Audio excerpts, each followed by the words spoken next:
Peace, peace. It's part 3, installment of the Maroons, Sierra Leone. Alright, so when I left off, I was actually reading this right here before my computers froze up. And they was basically showing you that the people that was sent from Nova Scotia was indigenous people as well as Maroons. Alright, so this is a letter, this was an article in which I was reading this. This is African Nova Scotian. Now, they call themselves African Nova Scotian. Now, think of it like this, thus far in this video, okay? We're told that the Maroons was in Jamaica, which we already found. We already went here. We went here. The Maroons was in escaped slaves. They ran away from the Spanish-owned plantations when the British took the Caribbean islands of Jamaica. Okay, no, well, all right, from the Spanish. It say when the British. All right, so let's say 1655. We already know. No, I'm sorry, it's right here. Cause this is what you gotta do, man. I'm sorry, I gotta keep on going back to all this shit, but I gotta try to explain to people, because people is not that like their program. All right, 1492. Who came to the Caribbean first? Columbus.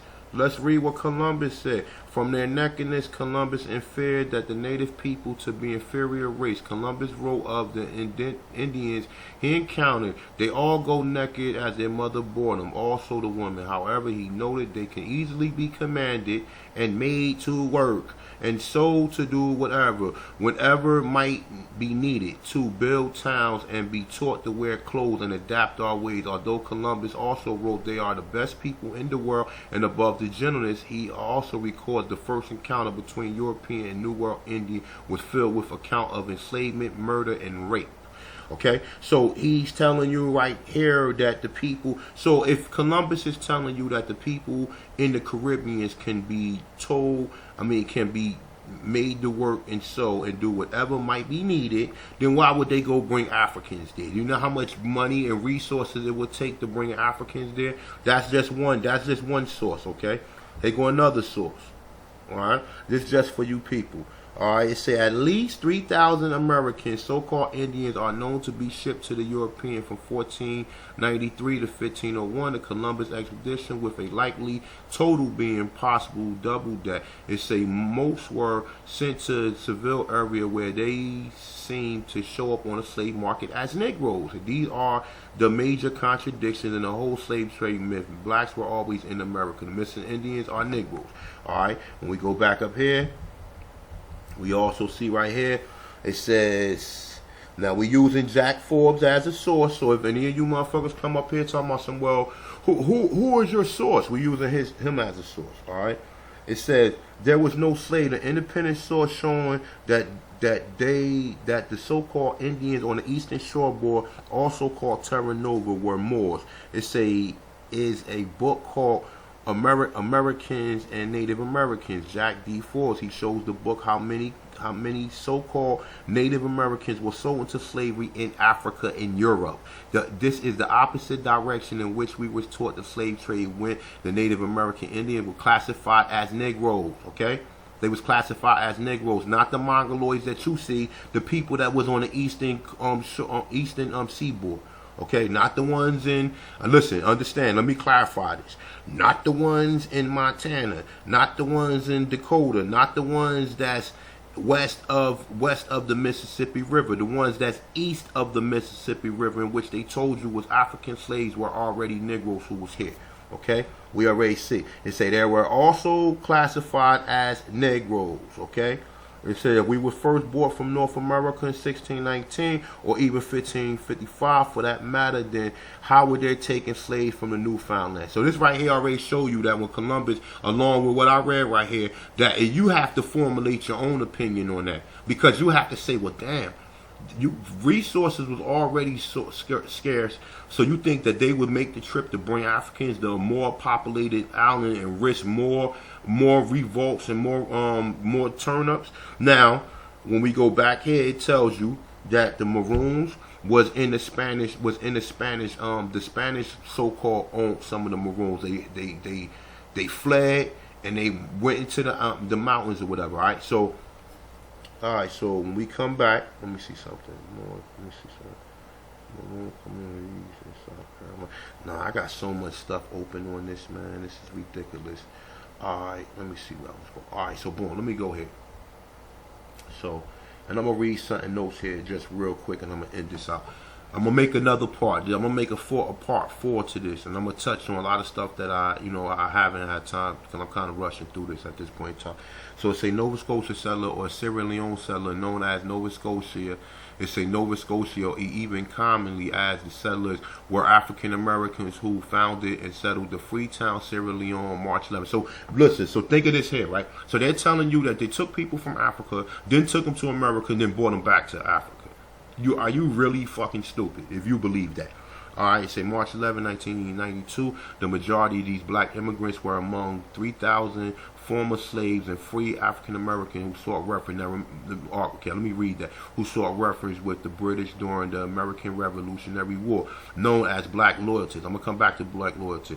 The Nova Scotian settlers were jointly led by former soldier Thomas Peter and the English abolitionist John Clarkson. They say for most of the 19th century, the settlers resided in Settletown and remained in the district at this ethnic group within the country. Today their descendants are found among Sierra Leone Creole people.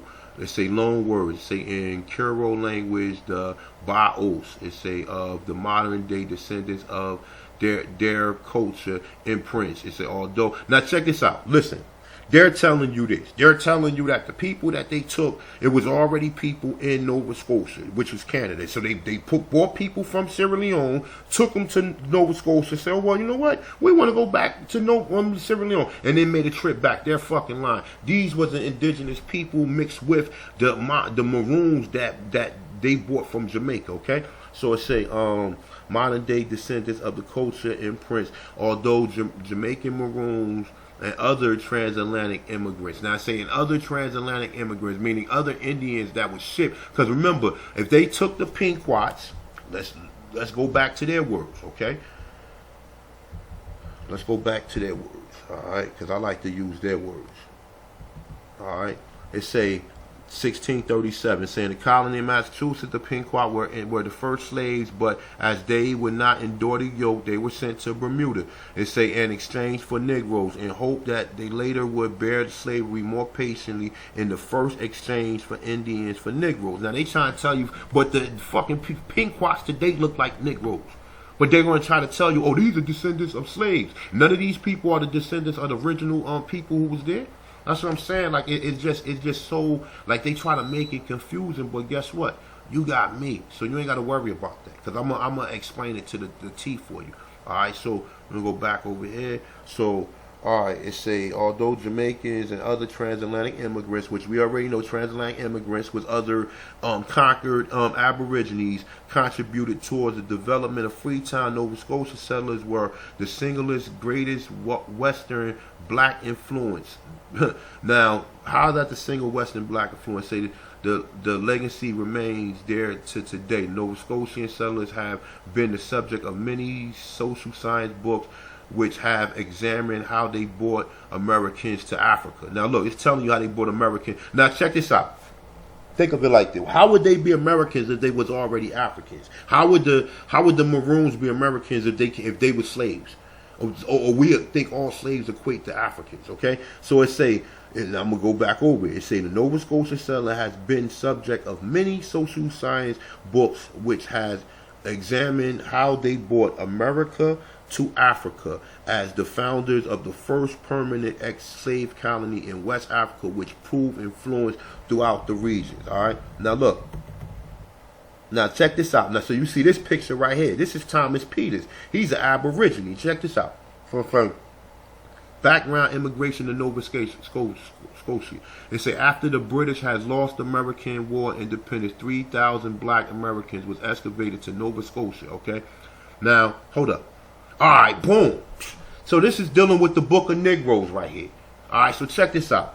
It say after the British lost American independence, the independent war of they say 3,000 black Americans was excavated to Nova Scotia, and their names was recorded in the Book of Negroes. Nearly 2/3 of the Nova Scotian settlers were from Virginia. Okay, these was motherfucking Indians. These was Aborigines that they was moving around. How was they from Virginia if they was from Africa? The second largest of the settlers were from South Carolina, and a smaller number was from Maryland, Georgia, and North Carolina. Thomas Jefferson referred to these people as fugitives in these states, man.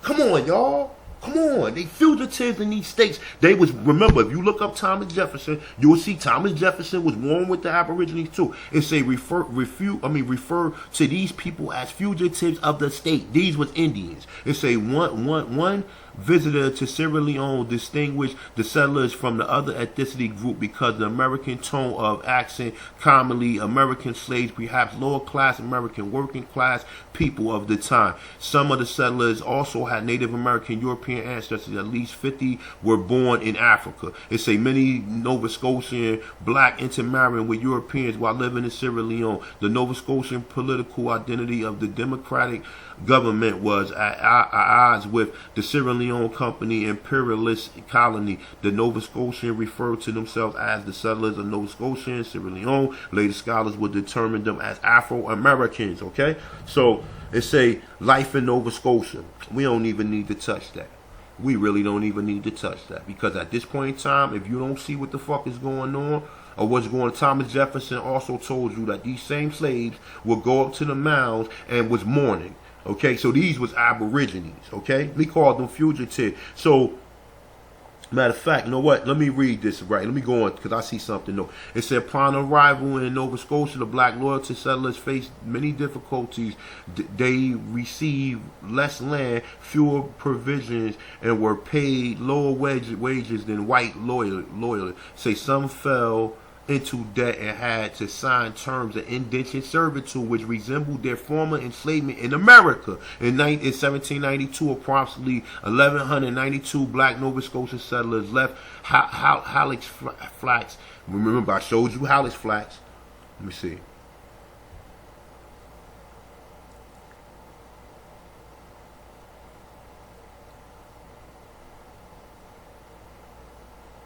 Remember, I showed you Halifax. Here go Halifax. Here go the people that they found there.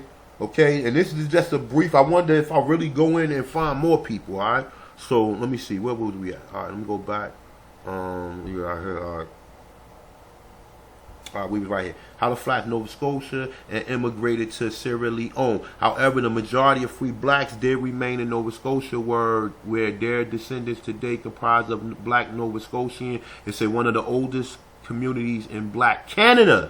The Nova Scotians settlers to Sierra Leone spoke Gullah, an early form. We not buying that. Ain't no early form of Africa, because the motherfucker D Santos already told you that the people there was named Gullah. The Gullah. And then when you read it further on, they say, well, these people might have been descendants of the original Gullah. So if they were descendants of the original people that they found there that didn't come from Africa, meaning that they was indigenous. And this is the shit that fucked me up, because the people that claims to be Gullah, they should already know this. They should already know this, all right? It say learn to speak Gullah. It's an early form of so-called African vernacular